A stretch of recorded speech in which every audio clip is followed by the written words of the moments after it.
right, I'm showing a meal here, the dash from the 57 Ford. Let me get it out and show you. So stripped it all down, gutted it, took everything out of it, and wire brushed it all down, and found I had a couple dents here, one here and one here, and I'm sure what it was from.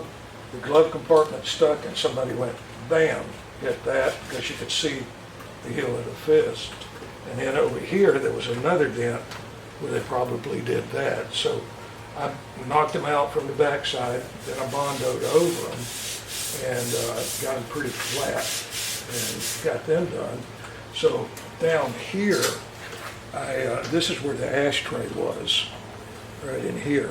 And I took the ashtray out, I ground all this down, I cut a piece of metal and put in where the ashtray was at. Then I tacked it in all around it, and then I bondoed it in. And I'm going to do the same thing with the glove compartment. I'm going to put the glove compartment door on here, weld it in. Then I'm going to come around here with a piece of metal and go all the way across, all the way down to right here, and then the metal will come here, and I'll paint that metal. It'll cover up all these holes. And then, just while Emil was here, we were talking about it, and this is the bezel, and I had rough cut it out with a plasma cutter, so it looks really nasty. But I'm going to put this in here. This is the original Ford bezel. You get the idea. It goes in here. Then I'm going to put a big gauge right here. Then I'm going to put another big gauge here. Then I'm probably going to put the tack in the middle, and this will all be aluminum across here, all the way across. Then I'm going to take a small gauge because I've got the oil pressure, the water temperature, and the tack. Then I'll need the voltmeter, which I think I'm going to put in this hole, and the gas gauge right here. So I'll have two small ones, one here, one big one, the oil pressure and the water temperature, and the tack. So that just came to me when Emil was here to do the little ones, and I think it's pretty neat. They'll go in there like that. And if I had to, I could put another small one in here. So I could have two gauges here, and for sure I'm going to put the gas gauge over here.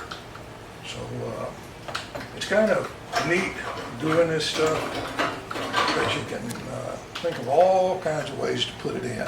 I've done it on a few cars, and it turned out okay.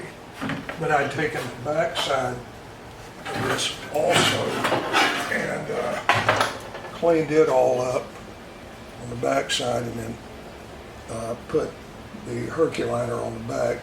Nobody will see it but me, but I like it.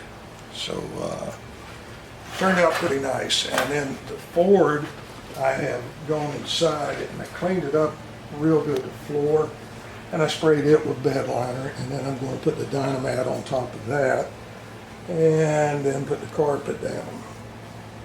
So it's getting closer and closer. Once I get the Dynamat in, then I'll wire up this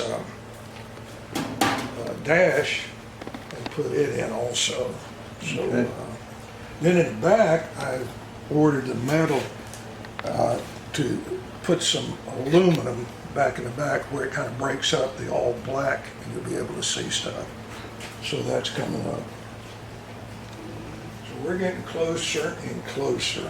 Question, Fred, is this coming off the frame ever, or has that already been done? What? This car. I haven't put it up on the rack, but they did a lot of work to the frame. I don't know if he did or not. And when I put it up on the rack, which is coming up pretty quick, I'll determine whether I'm going to pick it up off the frame or not. All right, okay. You know, because this thing is so low, I'm too old to get under it anymore. And when I get it on the rack, no, this needs a lot of work, you know, it Yeah, all yeah. depends. Yeah, we'll see how it is. Well, I know there's a lot of work it started with, so it looks really nice. So, Yeah. and I see the front end is on too. We hadn't looked at that before. Yeah, this is a temporary on, and I'm debating on whether to tilt it or leave it this way and build a fiberglass hood for it. It'd be so much easier to build a fiberglass hood. It'd be so much neater to tilt it. So that's the game plan right now. And when this guy that had before me, Buddy, I would like to ask him, and not being mean toward him, why did you cut the fender wells out that way? But I've had, if you remember the Thunderbolt clone, Yeah.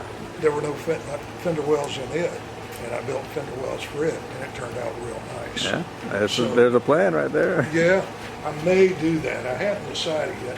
Also thought about this thing, it would almost be easy enough to build a front end where you could take out 6 bolts, take the whole front end off, Yeah, you know, which would be pretty neat.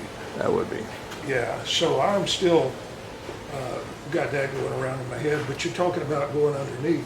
When Buddy had it, he did the whole front suspension on it, and you can see he painted, the cross member in the back's been painted with, Oh, Yeah, okay. You right. can see the whole frame, and it looks done, Fred. well, but that may be as far as he went. Right. Okay. You know, when I get under it, we'll find out. Yeah. Putting it together has become quite a challenge. Okay. You know, this up here. Especially when somebody else took it apart. Right, yeah, and I've got it, it's pretty sturdy, and I can build something to go from here down to there, and it'll sturdy Stiffen it her up. Yeah. Cool. But, yeah, the next thing is we're gonna take the fenders back off, paint the back side of them, and paint them the color they're gonna be painted. Paint the firewall and all that, get all this roughed in painting, and then come back and paint it. And today, I'm kind of hung up on doing the yellow. I'm not a yellow person, but I've thought about it, and I've seen them, this is in my head, the yellow with the satin hood and the satin trunk. It was in black, and then some black trim on it. I think that may look okay, but I never know. It might Hey, change. if you don't like it, you can always fix it, Fred. Yeah, somebody else may come over in 10 minutes and good idea, and change my mind. I'm not stuck, you know. Exactly. All right. Cool. So, Well, nice talking to you, Fred. good talking to you, man.